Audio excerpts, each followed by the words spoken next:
The Collective Leadership Institute is an NGO, an international NGO with offices in Boston and Potsdam, near Berlin, and in Cape Town.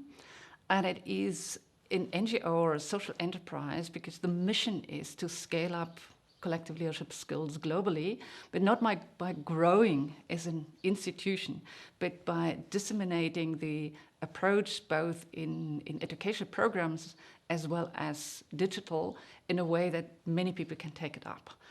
It has at the core the idea that collaboration is necessary between private sector, public sector, and civil societies, and that's what we teach. I actually founded the Institute because of a big frustration with companies.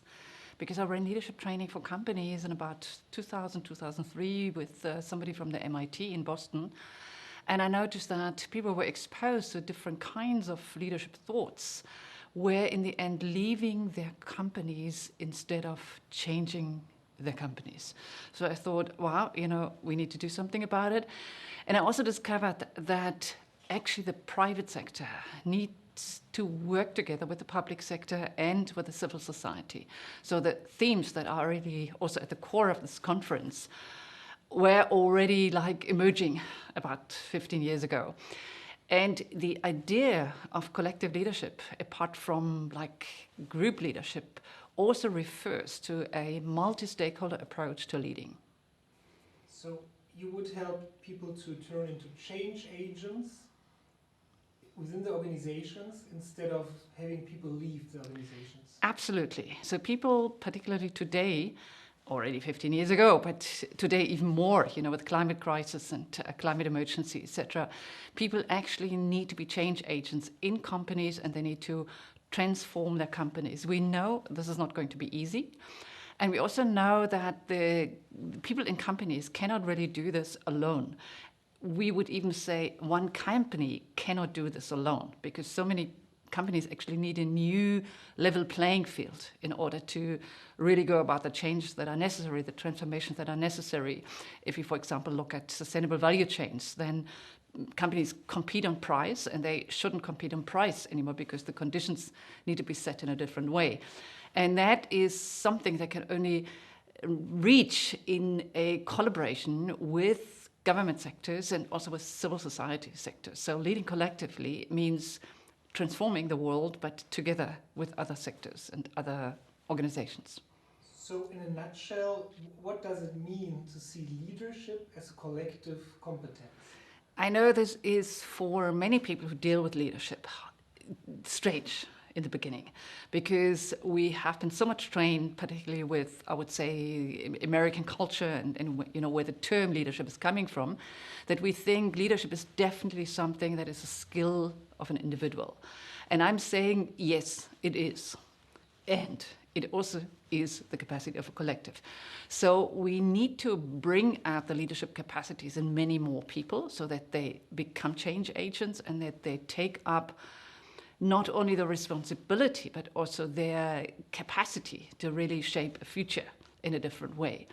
But on the other hand, we need to look at leadership as the capacity of a collective of actors, and even those actors that may not always agree. So this is slightly different from alignment of a leadership team.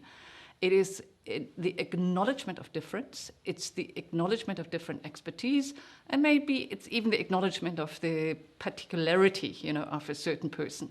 So collective leadership means, yes, there is a bigger goal, there may be different approaches, there may be different styles, different projects, different personalities, but we can do this in a complementary way, in a coordinated way, in a collaborative way. So collaboration is at the key of the collective leadership concept.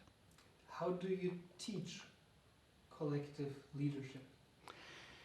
I personally teach collective leadership in courses. We have one course, the Collective Leadership Institute, that is called The Art of Leading Collectively. We have another course that is called The Art of Stakeholder Collaboration, and of course both belong together. But the question is, how can you teach this to many, many more people? And that would be quite interesting. And I think what is important is to convey that paradigm shift. And I believe that I'm not the only one teaching collective leadership, because it is already happening. It is happening in movements like Fridays for Future, where people probably never have heard about collective leadership, but they do it. They take up responsibility. They don't want to be always the person standing in front, but they stand in front if it's necessary. So they don't rely on one actor, although there's Greta, that's great, but they don't necessarily need her in order to stand up and say and do things and organize things. So that is a way of leading collectively that is extremely important, and that would be absolutely fantastic if we didn't only have this in Fridays for Future, but we had this among companies, in the public sector, and in other organizations. Do you see the possibility to also make business schools, as in the main educators of tomorrow's managers and entrepreneurs, that they start teaching collective leadership? I would say yes. And a good start would, for example, be this business school starting a business schools for future movement, because that is really absolutely needed. If you look at, let's say, the more traditional business schools, they teach and ingrain in the students the neoliberal model that is based on completely different assumptions than the assumption that we should have today, where we need to talk about the life support system, we need to talk about the planetary boundaries, we need to talk about climate emergency, we need to take care of the planet, we need to take care of humanity, otherwise things don't work. So the role of business in the neoliberal model was, like Milton Friedman said, you're kind of doing business and making profit. But the role of business in a new society, in a new society that we want to walk into the future with, needs to contribute to that flourishing society. There is just no other way. Every company needs to ask, how can we contribute? And in addition to that, how can we avoid doing harm? But the avoiding doing harm is not enough. They need to say, how can we contribute? And actually, a movement, Business Schools for Future, needs to make this the standard practice and the standard teaching practice in business schools. And then you will see that people need to learn collective leadership skills, because you need to deal with difference, you need to deal with different stakeholders, you need to deal with frustration, you need to deal with fear, you need to deal with different cultures and different organization cultures, and you need to still say we're walking that path together. So that kind of would be the way I would suggest to bring in that collective leadership idea into business schools. Last question. So you're also a member of the Club of Rome. Limits to Growth has been published more than 45 years ago. Do you think that collective leadership could be an answer, and in the best case, a quick answer to solving all the ecological crises we are faced with? Of course, I do think it could be.